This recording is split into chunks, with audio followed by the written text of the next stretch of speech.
Hello, I'm Nick Colston, and today I am analyzing the Sherlock Holmes short story, A Study in Scarlet, in the spirit of Cornelius Van Til. So quickly, let's get a recap on what the story is so we can understand what Van Til may or may not think about it. Holmes is called in to assist Detective Gregson at Scotland Yard, and they're trying to investigate a murder. They go to this house that's been abandoned, and there are no visible wounds on this young man, a man named Enoch Drebber, but the German word Rache, which means revenge, is written in blood on the wall. There is a wedding ring found at the scene. And of course, in typical Sherlock Holmes fashion, he very quickly finds or deduces, which is the wrong word, by the way, that the victim was poisoned and that the other man, the one who killed him, was incredibly strong. The detectives believe that Drebber's secretary, a large man, a man named Stangerson, did it, but he is murdered as well, and he cannot be questioned. So Holmes sets up this very elaborate trap. He captures the murderer, who appears to be just an innocent taxi driver, a man named Jefferson Hope. So Watson is, of course, bamboozled by this man who could put all these disparate facts together and explain what happened. That's just the first half of the story. The second half of the story is a flashback. It goes back to Utah many, many years earlier. We have a young lady named Lucy and her father. They are in dire straits. They're rescued by the Mormons. They're taken to Salt Lake City, and Lucy grows up among the Mormons. She eventually falls in love with a man named Jefferson Hope, who is not a Mormon, but he's living out in the area. The Mormons, however, want Lucy to marry one of their young men. So these Mormon elders, Enoch Drebber and Joseph Stangerson, want Lucy to marry a Mormon, but she protests. Eventually, she marries Enoch Drebber. Eventually, Jefferson Hope tries to rescue her, but she eventually dies, we think, of a broken heart.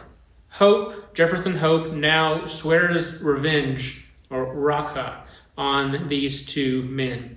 He goes to track them down. He just poses as a cab driver to follow his victims, poisons Drebber, stabs Stangerson, and Hope is now satisfied that his revenge has been fulfilled, and yet he dies of an aneurysm before he can ever be brought to trial. That's Sherlock Holmes. Who was Cornelius Van Til? He was a Dutch-American Christian philosopher. He was most famous for his view on apologetics that's been called presuppositionalism. The idea is that there is no neutral ground. Everyone comes to their worldview, their life view, or as Van Til called it, life and worldview, based upon what they already believe to be true. And it is the Christian who brings reality to their worldview from the very beginning. This way of defending the Christian faith emphasizes how necessary it is to begin with biblical revelation as the source of your metaphysic. So Van Til thought that non-Christian worldviews are based on autonomous human reasoning or self-developed, a rule to yourself, and ultimately led to irrationality. It would be the Christian alone who provides the necessary foundation for knowledge and rational thought, which is what God has revealed. So eventually this developed into his view of the antithesis. There essentially is Christianity and everything else. And these two things are antitheses of each other. They are opposites, and they really cannot be blended. He also argued that the Reformed Christian is the most true to the essence of the Christian faith, and everything else stands in antithesis to Reformed Christianity. Van Til highly emphasized the importance that unbelievers will operate from a fundamentally different starting point than Christians. So he said that human reasoning is not neutral, It is influenced by what you are currently committed to. And only by assuming the truth revealed to us in scriptures can you make sense of reality. Can you rightly use logic, like deductive and inductive logic? And can you live a truly moral life? So, analyzing a study in Scarlet in the spirit of Van Til would make us think about the epistemological and metaphysical assumptions that underlie the novel. What are the presuppositions going on in Sir Arthur Conan Doyle's mind as he is writing this story? So his approach, Van Til's approach, would say that all reasoning is fundamentally religious in nature, and everyone already operates within a world view. Sherlock Holmes, of course, is famous for how intelligent he is by being able to deduce or induce certain different kinds of conclusions based on pieces of evidence that we may not think go together. He has elevated human reason to functioning, what Van Til would say is autonomously, working in itself. Human reason does not need anything beyond itself to function rightly. You rely on empiricism, observations, deduction, this unwavering commitment to a naturalistic worldview.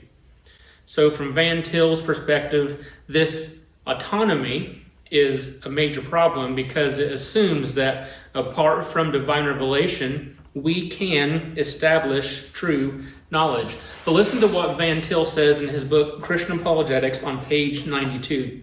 Man cannot truly know himself unless he truly knows God. Not recognizing the fact of the fall, the philosophers, says Calvin, throw everything into confusion. We cannot know ourselves. Holmes cannot really know everything or anything unless he knows God. And then in his book, The Defense of the Faith, he also says, as God created us in accordance with his plan, that is, as God created us in accordance with his absolute rationality, so there must be a rational relationship from us to God. Christianity is, in the last analysis, not an absolute irrationalism, but an absolute rationalism. In fact, we may contrast every non-Christian epistemology with Christian epistemology by saying that Christian epistemology becomes in an ultimate rationalism, while all other systems of epistemology believe in an ultimate irrationalism.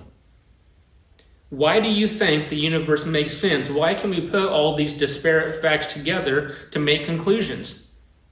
That's the borrowed capital, apologists say, of the Christian worldview that the materialist or the naturalist would take on.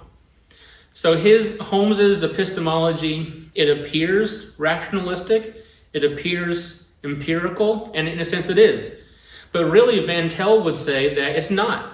It relies on this borrowed capital and is therefore very inconsistent. It lacks the foundation necessary to justify universal rules of logic, how physics works, how we can expect tomorrow to work exactly like things did today, that our senses actually tell us the truth, that nature is uniform. Holmes's detective work depends upon all those things being true tomorrow, today, and yesterday. But an orderly universe can only be justified if it's grounded in a creator who did not just wind the watch and walk away, but who is continuing to be personally involved in his creation. The assumption that reason alone, apart from revelation leading to true knowledge, is in Van Til's idea, in his terms, a form of epistemological rebellion against our Creator. So Conan Doyle himself was a mix of religious influences. And I think this explains why he turned Sherlock Holmes into a naturalist, a materialist. Because Doyle actually began to become fascinated with the spiritual realm, with the occult, really.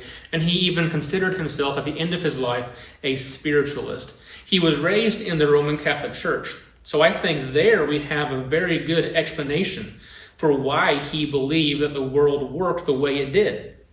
Because he had a Christian foundation, a Christian epistemology that said God put the world in order and he maintains that order. Therefore, we should, as good Christians, expect tomorrow to operate just the way it did today. But as he turned to spiritualism, he was unable to forego his roots in Christian epistemology and metaphysics. Therefore, Sherlock Holmes was that part of Conan Doyle. And Van Til simply explains that's unavoidable. So at the end of the day, a study in Scarlet through the lens of Van Til is full of borrowed capital. It assumes a logical order to the universe. It assumes a lot of objective morality, a list of laws of physics and logic, but it offers no foundation for those presuppositions. So as Van Til might argue, the autonomy of human reason is an illusion. And Sherlock Holmes' brilliant mind is only possible because he lives off the fumes of a worldview that both he and his creator had rejected long ago.